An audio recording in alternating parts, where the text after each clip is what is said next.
So, you've got the iRobot Roomba 205, and you're ready to let it do the hard work for you. But first, we need to connect it. And once that's done, your Roomba will be all set to clean smarter than ever. Go to the App Store for iOS or Google Play Store for Android and search for the Roomba Home. Download and install it on your smartphone. Make sure your phone has a stable internet connection before proceeding. Press and hold the power button on top of the Roomba 205 until the indicator lights turn on. The robot will power up and be ready for setup. Open the app and log into your Roomba account. Then select Add a Robot and follow the on-screen instructions. When prompted, press and hold the Wi-Fi or Home button on your Roomba until you hear a tone or see the Wi-Fi light blink, indicating it is ready to pair.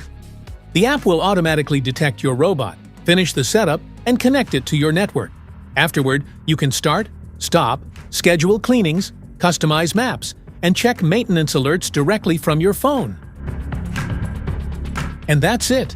Your Roomba 205 is now connected and ready to take over the cleaning. Thanks for watching, and don't forget to like, subscribe, and check the link below. See you in the next one!